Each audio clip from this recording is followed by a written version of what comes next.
Ladies and gents, welcome. We're back in the Passion Pit. We've got the Absolute League here, a league that I don't think you've cast actually, Pabs. I think I've done a couple of games in the Absolute League, but this is basically the passionate end of challengers in terms of those teams that we like to see with new names, new players working their way up. And we've got a blank, or you've got a blank canvas, mate. There are a couple of names that I actually recognise on Olympian, Cerberus, and Akimbo, Anarchy alike. But yeah, we've got two new sets of players, mate, where you can just sit back and let the COD do the talking. Mate, this is the best place to be. This is where we start, and this is where we constantly say we look forward to obviously being able to see the guys who are coming up from the very bottom. You know, the ones I always imagine it, Major, as a when you kind of like don't know where to go. You want to compete and you want to play in leagues and stuff, but you're just playing pubs and you're trying to reach out, and then you suddenly find Twitter, and it's like COD Twitter, and you're just like it's like the heavens open, and you're straight into like crazy discords. This is where it starts, and we come up through these leagues as well, so it's just. This is the place to be, isn't it? This is where you see your next superstars, and anyone watching who doesn't believe it, this is exactly where F. started, and he's like in a top 3 team now, potentially a top 2 team now, you would argue. And the same for a couple of the other players, the likes of Maestro and Aspect, Twisted, and the guys. So, yeah, I'm always, this is the best COD. Like, it's wild. Like, sometimes you see some crazy plays. It's the best for rogue plays, but sometimes, you just get the shooter. Yeah, so for any of you guys who don't know, Olympian Cerberus is going to consist of Ryan, Boss, Robbo, and Lucifer. And Kate has already worked her way in. How you doing, Kate? Well, I'm already winding you up. And Akimbo Anarchy going to consist of, I assume it's pronounced Aviso, Enyo, Bindski, and Fee Louise. And I have cast Fee Louise before, actually. I believe it was Sakura. And speaking of the devil, Bindski with the follow. Thank you very much, buddy, for that one. And good to see some returning sexy peoples in the chat. How are we, Mickey? How are we, Mickey? But our map set, Pabs, we'll talk about them. We haven't got a Hacienda. I don't believe the guys are they're scrimming Hacienda, but I don't think they're in the rotation, at least not in absolute. In the expert division. So we've got double red card vault, and then we end on a nice slow double skyline. I think it's really only a matter of time before double skyline is one that we're not going to see with the introduction of Hacienda. Yeah, this is an interesting conversation I've been having with the Katana team. Like, obviously, when you look at the two top sides at the minute, that they're not Katana, they're very fast paced, and Skyline is ideal for them. Afro and Eric Boone just triple sliding across the entire map to get kills. It's no surprise that players want to see it gone, and it's just so fast paced. So if you've got a little bit more strategy about you, and you kind of a little bit more, I don't know, not cautious is the wrong word, but methodical, meticulous in the way you play, it's definitely not the map to be. So Hacienda, you would expect, would potentially come in and see Skyline off, because I don't think Skyline's very modular either. It's not particularly great for any game mode. It's obviously right now hard point and search, but it's not fun for any. So we should see that go. Really unusual though to see a back-to-back red card. We've seen a lot of rewind and a lot of vault, but back-to-back red card. Hats off, guys. And shout out to Fee as well. Thank you very much for the Prime subby. Thank you very much, Fee. Yeah, we're just I believe we should be pretty much set to go very shortly, but yeah, we're obviously going to be in a position now where I don't think Hacienda's had too many good reviews for Control. And Pabs is on the beers. That's how you know it's a late night cast to our roots, when Pabs is on the Birra Moretti. I can't say I've been running on alcohol. I've been running on caffeine. So yeah, we should be good to go very, very shortly. And as mentioned, guys, so our map's going to be double red card vault and then double skyline. We've got another cup as well, Pabs, haven't we, this weekend? Which we're going to be grafting out. Shout out to the guys on the challenges side who are going to be helping out with that one. So again, another passionate weekend of Call of Duty, mate. So we're having games and tournaments thick and fast again, like it feels kind of like what we had maybe not last COD, but maybe a couple of CODs before, where it feels as though the action is pretty much everywhere across the scene now. I think we did kind of feel that Black Ops 6 might be a bit of a renaissance for the game. Obviously, Activision and Treyarch are really working hard to try and make it as dull and awful as possible. But I think, out the blocks have made a pretty solid game all around. The maps might not be great, but they're kind of working. But the actual gameplay itself, the gunplay itself, is great, and I think people are just enjoying it. So I think there's early hype around it. Loads of orgs have sprang up, loads of new leagues have sprang up, and it does actually feel like, as much as like EU COD constantly feels like it's in the blender, when you look at the orgs over in America that are playing CDL, they are rammed with EU talent. So it feels like there is something of a pipeline. I don't know whether that's because the organizations involved have got used to the visa process and how much it costs and can budget accordingly. But yeah, we are actually underway. Olympian, Cerberus and Akimbo, Anarchy, mate, and I am absolutely looking forward to seeing how these guys match up. Yeah, and Avezo is going to be the lucky number 68 in this. It's like a game of bingo, isn't it, with Concast at this point? And I must note, one thing that they did actually do is they fixed the, I don't know if you saw the thing at the end of games pads where you could like infinitely shush someone. So they decided, you know what?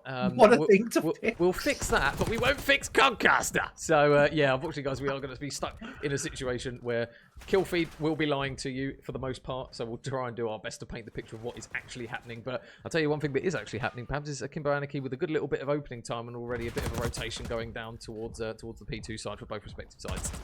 Yeah, absolutely. I don't know if you could call it favoured side, but it does give you that opportunity to kind of tuck nice and tight into tickets and get a little bit of time, although they did get kind of team wiped, but unfortunately Olympian Cerberus not really able to take advantage of that. It is going to be Rin.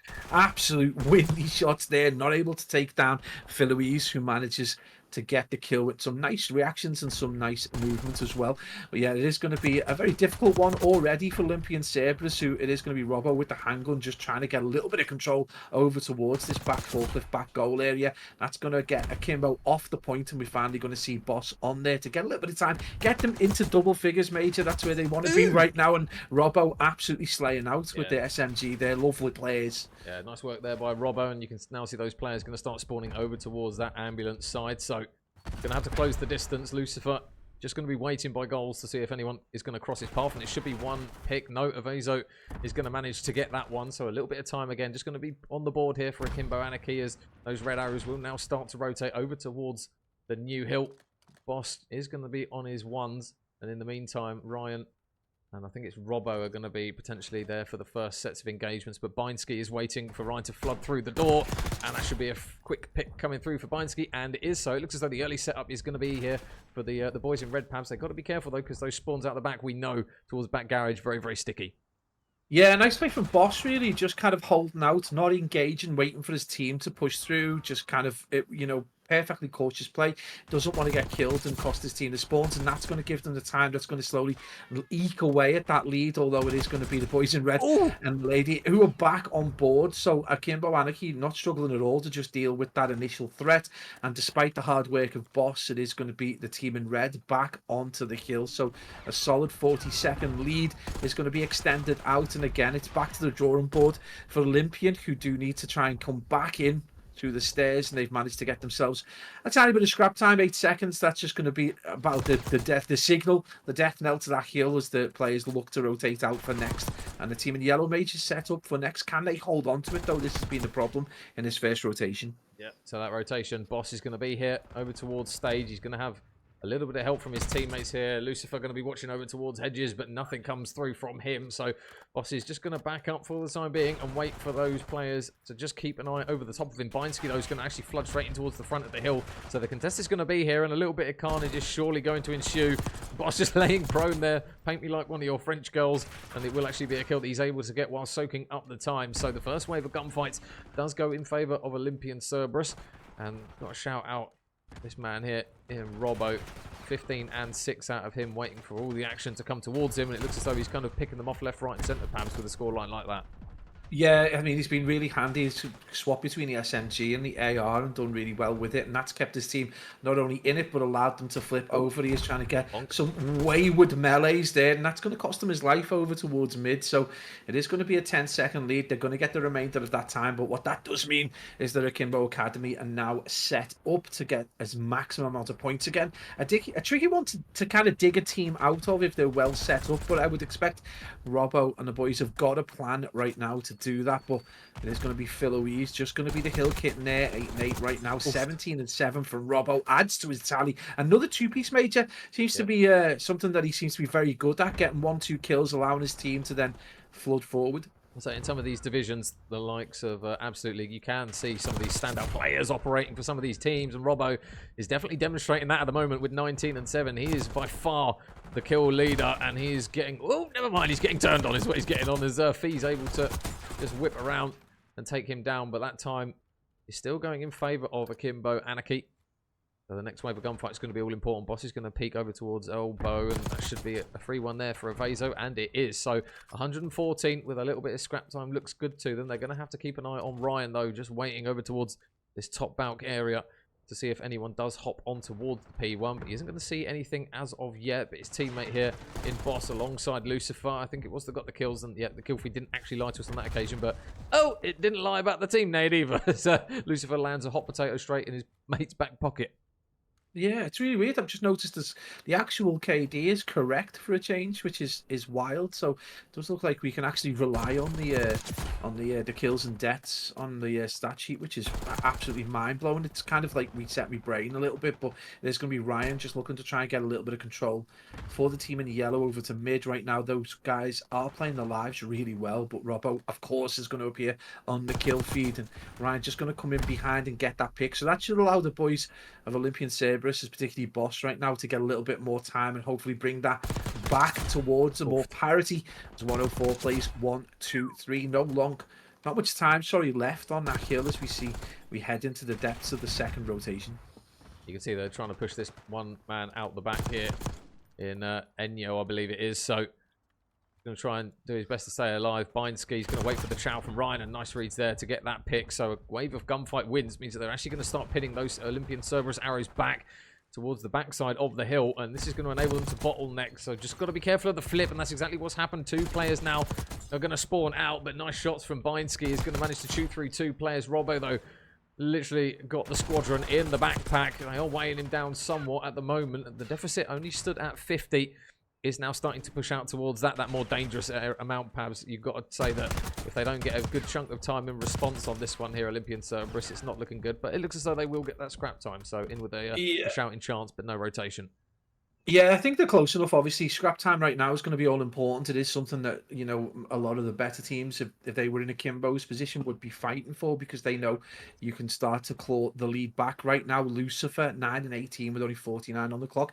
Not as evil as his name suggests. He does look like he needs to get a few more picks and really start to help out, because Robbo is potentially going to be dropping 30-40 kills in this game for an L. It is only 30 seconds between them, though, and there is going to be yellow arrows converging all over the point major, and that's going to be a few kills going the way. But the trades again back and forth. It's been Robbo doing a lot of kills, but he needs a little bit more support from his compadres. Yeah, they are trying to flood through towards the front of the hill, but nothing's really coming of it. Olympian Cerberus still pulling back this lead. Bindski's going to try and work his way from steps. Unfortunately, he's going to... Oh, no. We caught that one in 4K. Sorry, Bindski. The nade is going to just completely wipe him out of that occasion. But his teammates have broken back in towards the hill before a little bit of scrap time will just be maintained by Olympian Cerberus. So I'll tell you what, this man on the screen is the man to watch, it seems. 31-15 out of Robbo.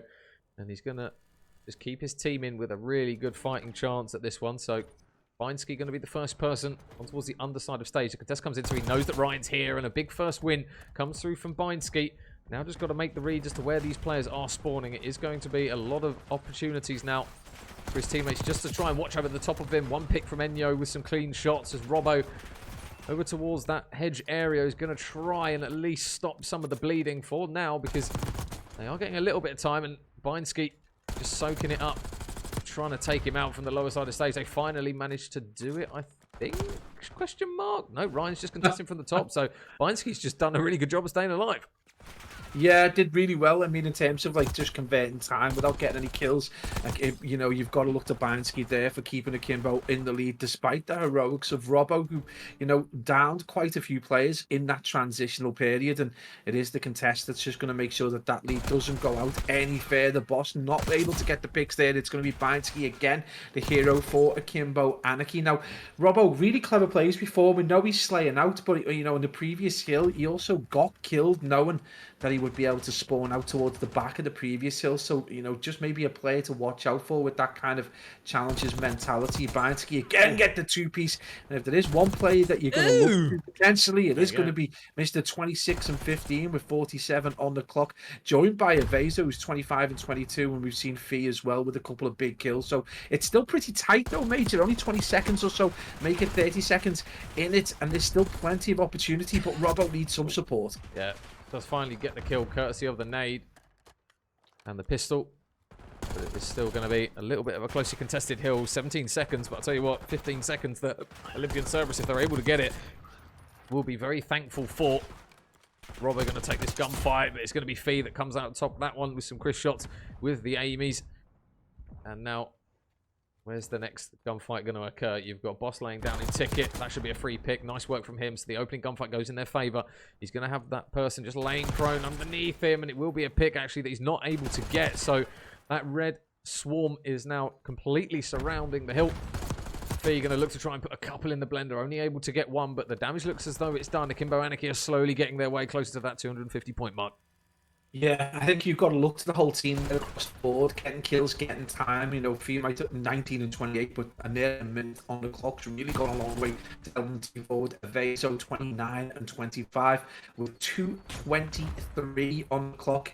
You know, you look at Robbo's scoreline, 39 kills is great. When you've only got 28 seconds and you've been stat padding with kills in transition, really doesn't count for the kind of scoreline you would expect. So Robbo again going to get that played off hill, but again no one there really to take advantage of it, and the red arrows are not only in the correct position but are potentially in the good place to spawn out for the next hill if they make it that far to 3-4 to 1-8-3. A nice extension to the lead over the last two hills from Akimbo Anarchy, making it around in about 50 seconds. So a lot of work to do for the team in yellow. You just feel that if Robbo could get a bit of support in terms of kills and time, then the boys of Olympian Cerberus would be able to do the job. But right now Akimbo just a little too strong and only 11 seconds required. So Ryan on the contest, able to get one.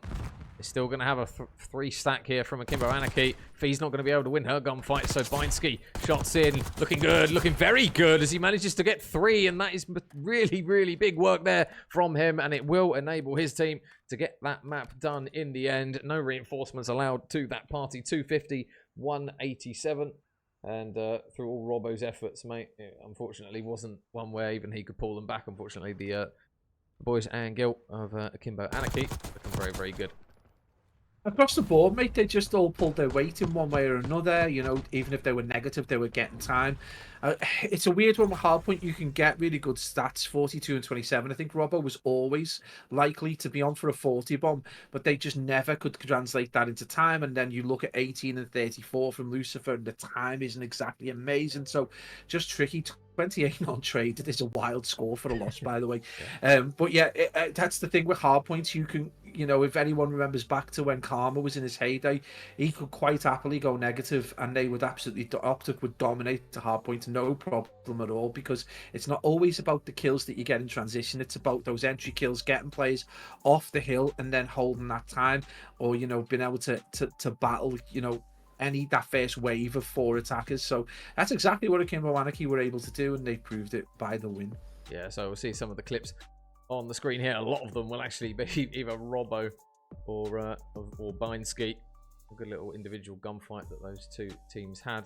It will be the boys and Gil of Akimbo that are able to take map number 1. But again, perhaps kind of in these divisions where we're not like too renowned of understanding kind of what the players have got in their locker, it is very common, isn't it, where one team can look pretty good in a respawn, and then another team can look very, very good in search and destroy. You do get a real mixed bag of abilities and kind of game modes that the guys and girls are pretty adept at. So it'll be interesting to see kind of how they unfold in the search and destroy, really, because we're not exactly one to say, right, well, now it's going to be very black and white. Akimbo Anarchy are going to run away with this 3-0.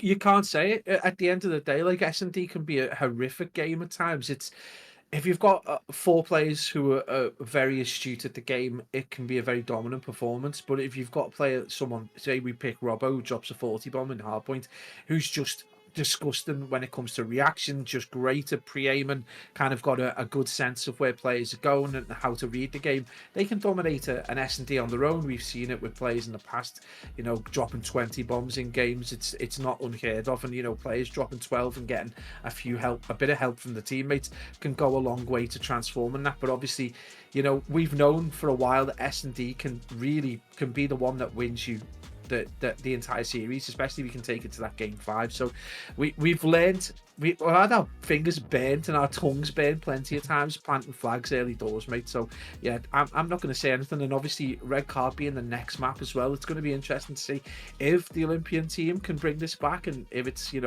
they're an S&D side and Vault again. Now for us old people who've been used to CTF, like CTF and Uplink in previous games, those two modes were never really kind of series turners. You largely, if you were good at S&D, you were usually quite good at controlling the map. You were good at CTF, and Uplink was very respawny. Control, on the other hand, it's almost guaranteed in tight games at game 5. So it's going to be interesting to see if Olympian can turn this round in the S&D, how the control plays out as well. I mean, we've kind of had a bit of an early look at what the maps have to offer. I think Vault is still going to be a case of, especially in Search and Destroy, unless they move those bomb sites, for example, you're just going to get pretty much the same bread and butter strats. We've seen kind of at the high-end challenger side, teams are trying to kind of change it up about how they operate on the map, but for the most part, a lot of the strats are going to be the same. And I think it's similar with Control as well. Vault is very much a 3-2 map, I think, from what we've seen, at least in the early stages. Obviously, when the game was first out, we didn't even have Control in some of these tournaments, so we are starting to kind of see trends within those ones. And as mentioned, Hacienda is coming in, I assume, for all 3 game modes, but the reports are that it's not great for Control, so it might be a case of we just end up with a year of Vault Control potentially. But it is kind of a case of a lot of these teams do or should have a general understanding about how to play some of these game modes now, with the amount of time and the amount of scrims that these guys do actually put in. So we are kind of in a position where we're kind of knowing what to expect, I think, with Vault now. At least on the face of it. Some teams do tend to switch things up as the years go on and try and take a slightly different approach, but it is very much a case of, right, get that middle control, get the first hill done in the middle, and then try and push over towards street side and get the second. So I think we kind of know what we're expecting at this stage now. Yeah, I think going into this red card, I think strategy-wise, obviously you kind of push towards mid control, because obviously it gives you that option to transition between either bomb site. There is obviously, I think there's a favour towards the kind of VIP area where the bomb site is kind of further away, because if you can get that kind of outside control, and especially if you've got a little bit of mid control, it does just lend itself to a kind of TDM style gunfight over towards the bomb site. But there's so many nooks and crannies that you can hide in. It makes that particular kind of strategy quite difficult. In terms of Control, I mean, my mind's blown with Vault, to be honest. That B is so difficult, but we've seen, if you've got a great Overwatch, you've got someone who's incredible at AR, if you can get them into top art, like you can own that area. Hacienda, I've played a little bit, and I don't know, I still haven't had it confirmed whether they've added that little bit of an Overwatch towards the garden side. Yeah, they have. They have. That is a new kind of that section changes to the map. Things. Yeah, it makes it very difficult. If you can get Overwatch control, that's such a powerful area to stay in, especially if you've got someone who's got sights, so that you don't get kind of surprised from the back. What it does mean is that you're not going to have as much control over towards the zone lower down, so you're never realistically going to be able to stack it unless you get a full wipe. So it's going to be interesting to see how the strategies play out on that, on how that's going to be utilized. Again, speaking to challenger players, they're largely concerned that it'll play very slowly.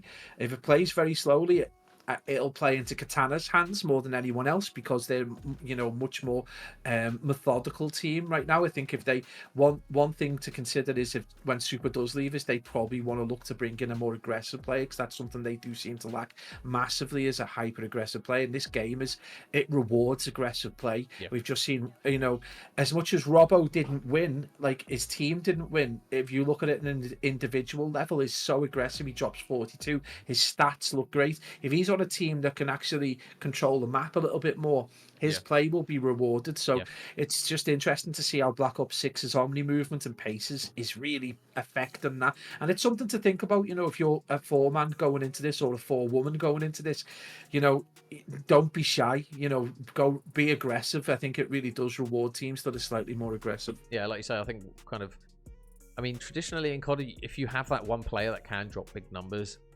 as long as the remaining 3 players do the fundamentals and kind of break relatively even, you don't have to have an outstanding game. If you're breaking even or slightly positive, essentially you can just swing it straight back in your favor for the most part. I think it's a case of if you rotate early and just let whoever's on fire just roam the map, get the kills. If they happen to be on the hill, they happen to be on the hill. If not, you just pick up the rotations and you pick up the pieces and kind of let them do the work, which is just trying to shut the other team down from getting kind of the majority of kills. And I think that's kind of what we saw there for Robo. It was just mainly a case of some of those rotations weren't quite as crisp as they could have been. There was a few where they were kind of fighting for the rotation with maybe 3 or 4 seconds left on the hill. But when that level of Call of Duty, when we go from kind of the 2Ks and Sundays and that, I mean, how many times do we emphasize to these guys and girls when you're kind of, if you're tuning into a Challenger stream on a Sunday, watch how the guys play Respawn and you'll see 10-15 seconds, if you're not rotating, that's not a good thing. I mean, we're so used to now seeing teams having 2 players pretty much rotating and ready to go for the next hill with 15 seconds left on hold. But as you do start to come down kind of the hierarchy of challengers, that's when you start to see a lot of the scrap time be battled for and the bigger picture not necessarily considered from some of these teams. But again, what if they're watching challenges, if they're watching CDL, that information is only going to just slowly start to kind of trickle into how these teams play. And I think that's why kind of the bulk of challenger teams compared to where we were saying in Black Ops Cold War, the kind of the improvement that we've seen across the years has definitely been there to watch from what we've seen anyway. Yeah, I think an interesting point you've made is in terms of your timing on your rotation, like it's different. It's not vastly different, but it's different on each COD. So some CODs, a 15 to 20 second rotation is more than acceptable, and you may find yourself in a gunfight that you need to win in order to get spawns. Some CODs have lent themselves to really early, like 30-second rotation. I can't remember, was it Petrograd or St. Petersburg? Can't remember the map that Irish Dylan would go ham on with the knife. It was but it was a 40-second rotation because the map was so long, and the one hill popped and the other hill popped at the other end of the map. So you needed a 30-second. So it's these little things that you've got to consider then. Obviously, if you haven't got the rotation, especially at this level, you know, the SMG just can't burst in. You need your AR support there. And, you know, is there an opportunity for you to use ordnance to push players into certain directions, and then that way you can get teammates with ARs to get picks before you enter and then get control? So many small elements to think about before you even consider entering the hill. And then the opposite end, if you're trying to protect a zone, is obviously someone like Robbo, send them out to, you know, go and get kills in the transitional period and make sure that your team is set up and stuff. And you just you know, if you, one thing I always say, and you know this, is if you get an opportunity to do VOD for a challenger team, take it. Ask as well, you know, don't be frightened to message a team and be like, is anyone doing VOD for you? And if it's no, just go into, especially if you're used to stream, and just go into Codcaster, get Big Map and learn how they do strategies, learn how they communicate, learn how accurate they are in their communication at a certain level anyway. It drops off pretty.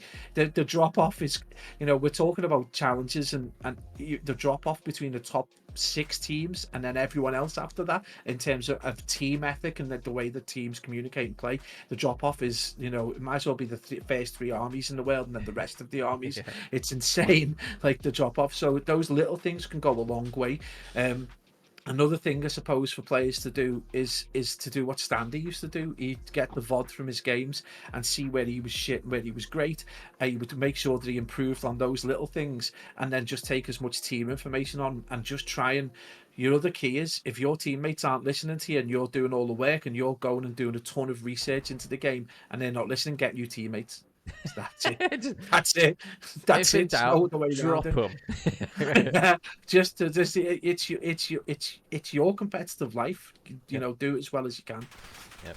Well, map 1, if you guys missed it, 250 to 187 to Akimbo Anarchy, who are at least on paper probably the favourites in this series. They are currently 2nd in the division, and Olympian Cerberus currently 9th. So considering the way map 1 went, Akimbo Anarchy probably would have been hoping for a bigger deficit, but I'll tell you what, this is a deficit which Olympian Cerberus are going to be all of a sudden having to overturn, because Ryan now finds himself in a 1 versus 4 and very lonely indeed.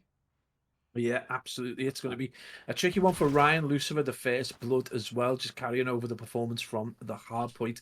At this point, sorry, I just nearly choked on my beer. Ryan probably yeet himself off the map if he could, but it is going to be 28 seconds. Finally gets dealt with. Akimbo Anarchy with a pretty solid first round. They're looking pretty strategic, pretty clinical, Major, straight away. Yep. Well, Binesky going to grab that final pick. As he Ryan a bit of a freebie there on that occasion, so it will be a first round on the board to Akimbo. And so, Podcaster, ignore it. It still don't work. So, it's going to be a round on the board for the boys and girl in feet in red. So, let's see what they decide to try and do on the offensive side of things. Where they decide to try and take this bomb. Vezo's going to head over towards. It looks as though the B site is going to be the destination of choice, where they are going to meet the one-man army in Robbo, so he's going to just back out for the time being and wait to see if anyone opts to try and peek in the corner. Wool going to be forced to back up a little bit towards the bar. He needs a lot of help here because they are really starting to flood him in through the front of the hill. Going to fly himself around a little bit, but he's surely crying out, guys, please give us a hand. And it does look as though Boss is going to be here to finally lend him some. Yeah, absolutely. I think it's at this point you really need to start screaming at Lucifer about like the world's longest flank. By the point he gets around there, Akimbo will probably have control of the hill, despite how much Robbo's efforts were to try and get a pick. It is going to be Boss with blood, so Vezo is going to get taken down. Lucifer, a great opportunity, and all that flank completely wasted. That's where I'm going back to the drawing board, mate, and saying, mate, come through mid. If you're going to go on a flank, just push through mid. 28 seconds on the clock, and advantage is to no one. It is indeed now to Olympian Cerberus. Well, I think Fee's been spotted. Yep, and she has. So Olympian Cerberus are going to take that round back. There was a lot of control, actually, that Akimbo Anarchy managed to get towards the site. I think they were just so hesitant in getting the bomb down, Pabs, and how many times do we talk about it? If you've got control of that site and you've got at least 3 players up, you've usually got to try and stick that bomb and force the hand of the other team, because they did kind of give them so much time. You mentioned the flank that took about 84 years to come in, but unfortunately, because they took so long in the end of Akimbo Anarchy, they had 84 years to work with.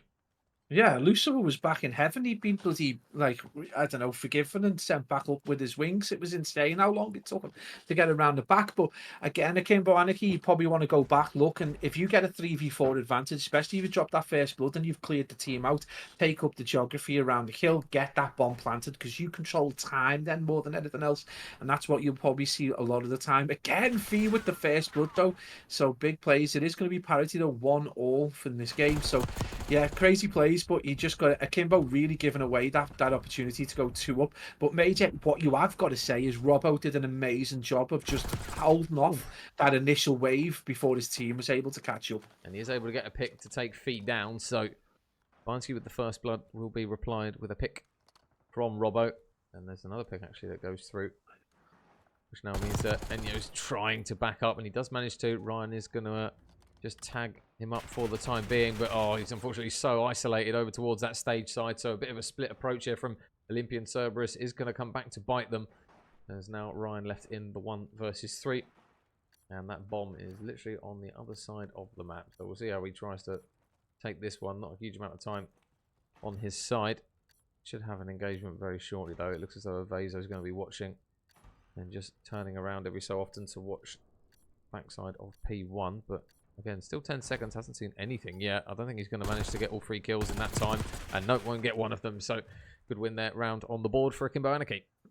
Yeah, and I mean, again, a little bit more strategic, a little bit more clinical. They were not able to deal with Ryan, but he manages to get taken down in the end, a few windy shots. But I think when they play a little bit more cautiously, and particularly, obviously, when they deal with Robbo kind of early doors, especially if they can keep the majority of their players alive, they just look pretty strong. I suppose now that we've had this back and forth, after that kind of loss in the offensive round for Akimbo Anarchy, it'd be interesting to see if they can just learn from their mistakes and just really, if they get this win on the offensive round, I don't think they're going to look back. But there's going to be Fee with bombs. She's got quite a few first bloods in these first 3 rounds already, so it'd be interesting to see. Podcast is mate, it's Binesky.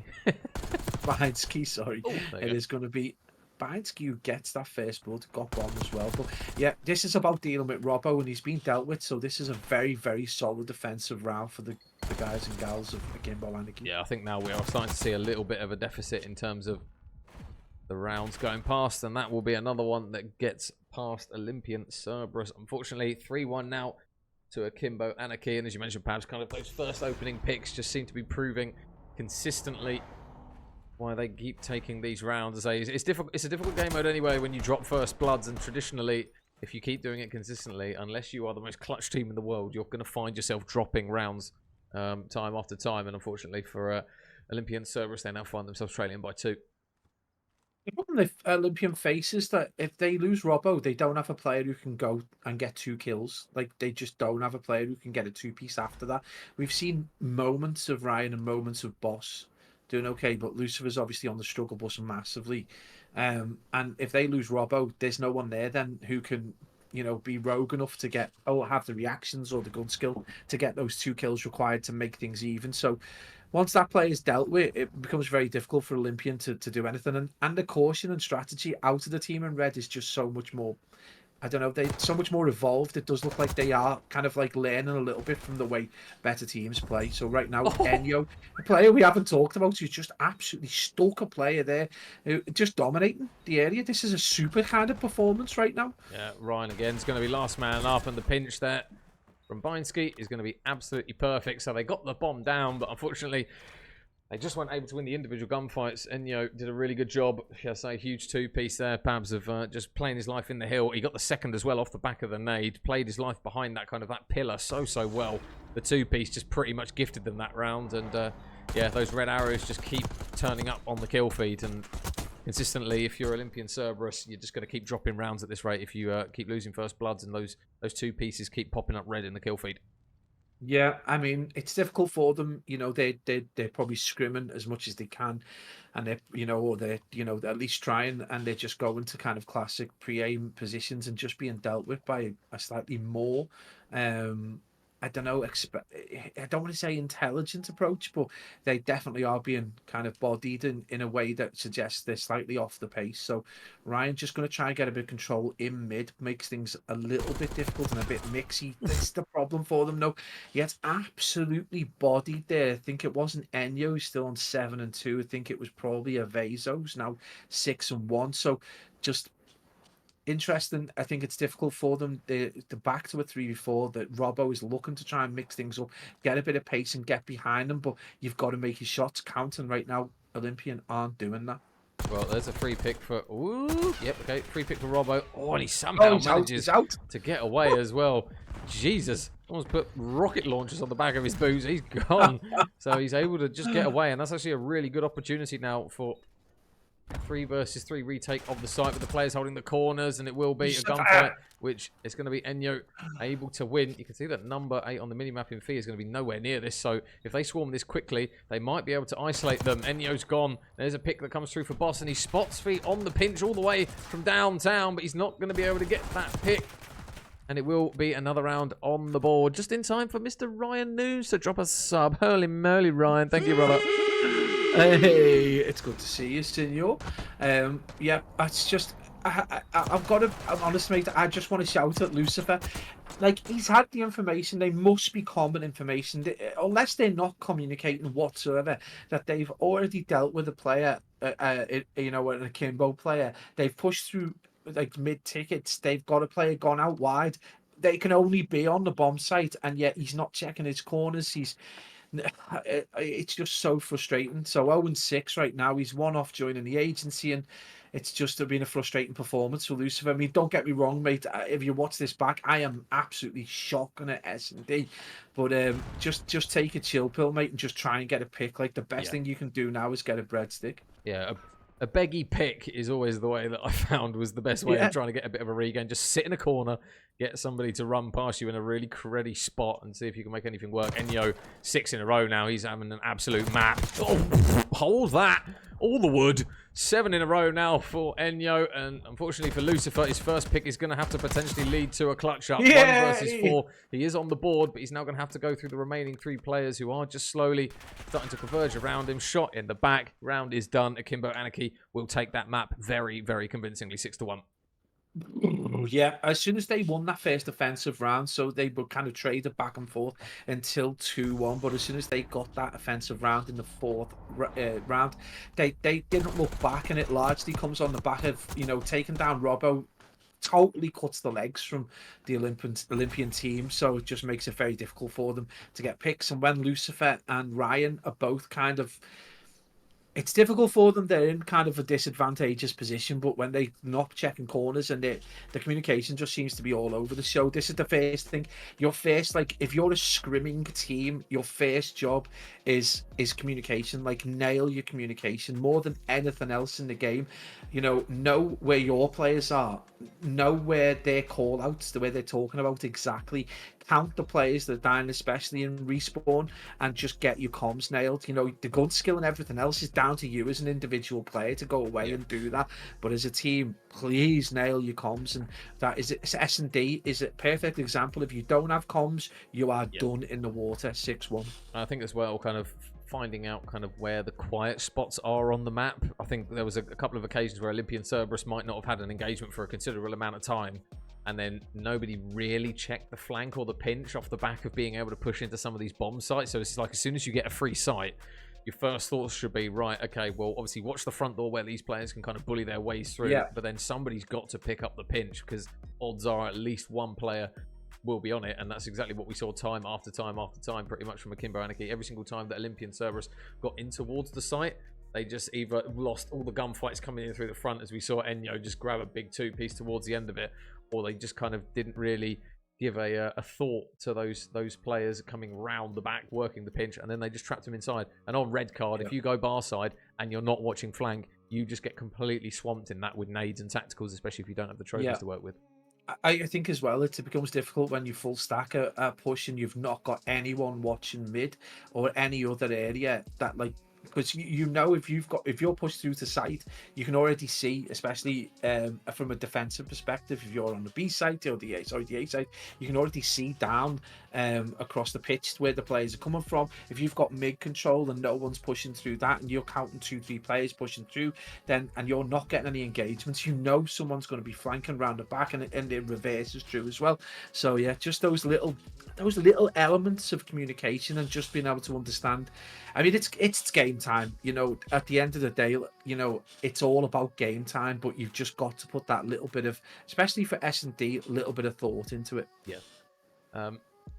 And to be honest, I mean, going off the back of the map one, it wasn't exactly like Olympian Cerberus did get blown out of the water, so potentially they might be in a little bit of a better situation on a vault control, where you might be able to lean on Robbo's influence. Like we kind of said in the map 2, Pabs, he wasn't necessarily as influential because he kept getting picked off the start, or it was a situation where he was winning a gunfight but then was instantly traded out. On the first map, it was a case of he was getting 1, 2, 3 even at moments, and that firepower kind of kept the squad of Olympian Cerberus in the game. So going back on a respawn, on a vault as well, where you can see players pin back a lot of teams and get a lot of kills, it will probably be a map where I think Olympian Cerberus will probably see more resource out of Robbo than we just saw in that Search and Destroy.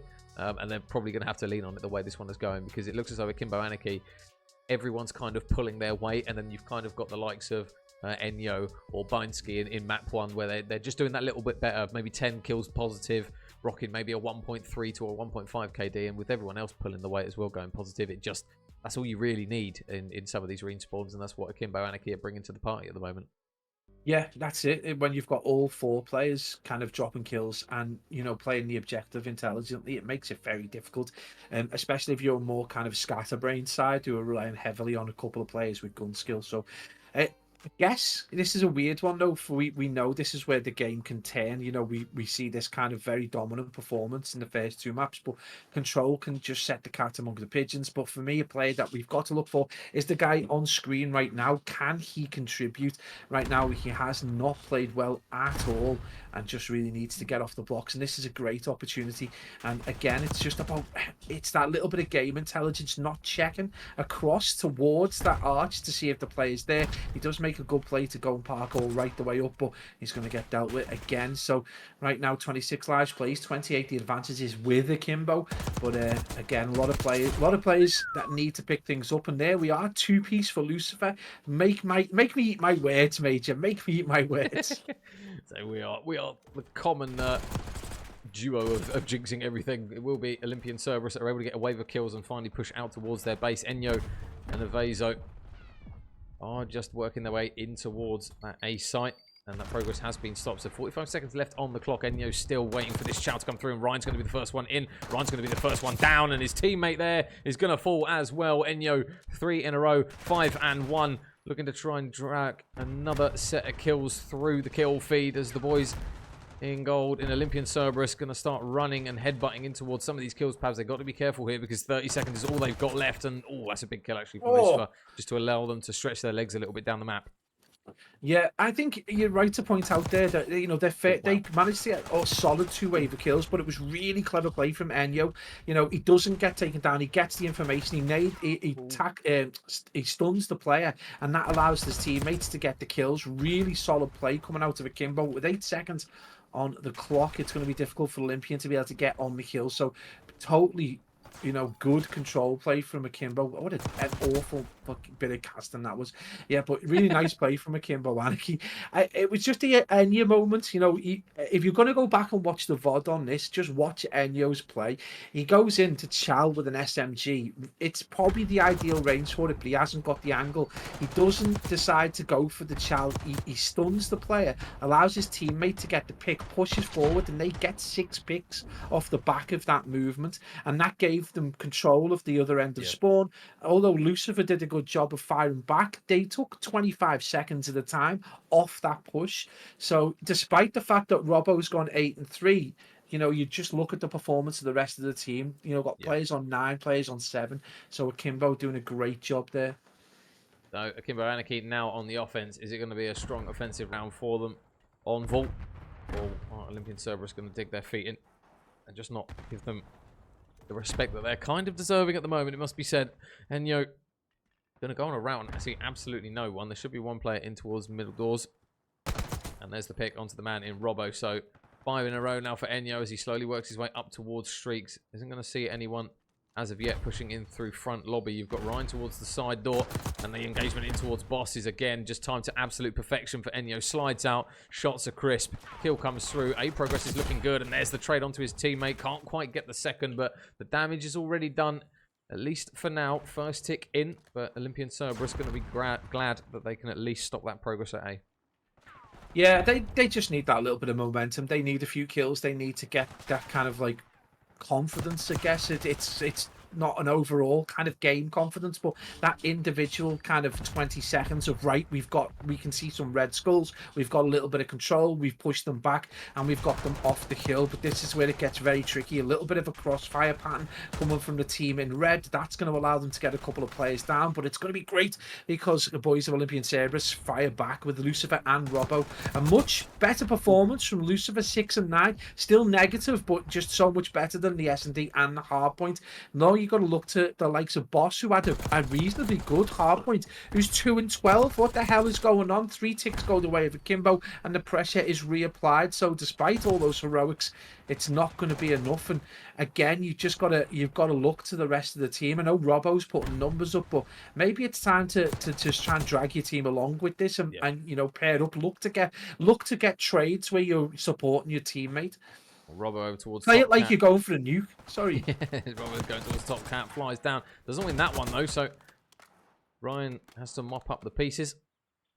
And this B Street side is going to be the home of a lot of engagements, and a sticky nade from Vinesky is going to catch him right on the noggin, and that is a really good opportunity now. So Robbo got to go big here. Only able to get one kill on the feed though, so not ideal, but there is only going to be one player in feet, just soaking up the time. But now it's going to be a question of can they pin these players back. Feed checking the outer lane, going to get the pick. The progress is now starting to come through a little bit quicker. The second kill from Fee is looking magnificent as now the second tick comes through, and it will actually be a big pinch that comes through from Robbo. He's only able to get 2, but his teammates will manage to get the kills of those remaining players, and that's a big heads up play again from the man who they are really relying on at the moment. That flip and pinch really paid off for them. Yeah, absolutely. I think if you were to rewind 15 seconds, Lucifer definitely needs to go to bot school a little bit. I mean, I don't like to disparage someone's gun skill, but when it's taking you like 3 or 4 seconds to shoot a trophy, you definitely need to warm up a little bit more. And that's Akimbo Anarchy with a pretty solid win. And I suppose a good comparison here is if we get to the stat screen is if you compare Fee with Lucifer, very, very similar score lines from in a KD perspective. But Fee's kills are so important, and its shooting is so straight.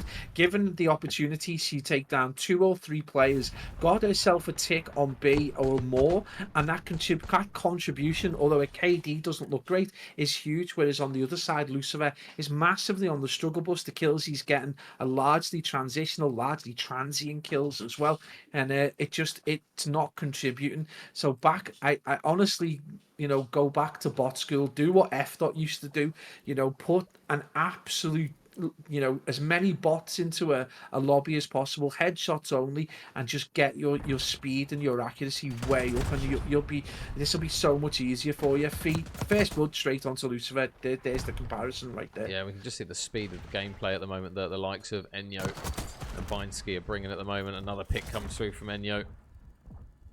Waiting to see where the next shell comes through. Probably going to come through from lobby if you're a betting man, and there's a second one for him again. So 4 in a row, 20 and 8. He's the man taking over, and he's keeping pace as well with Robbo. Going to see where these spawns are coming from, but it is going to be over towards the P2 side. But again, Enyo just able to win a gunfight, looking for one onto boss, which he's not going to get.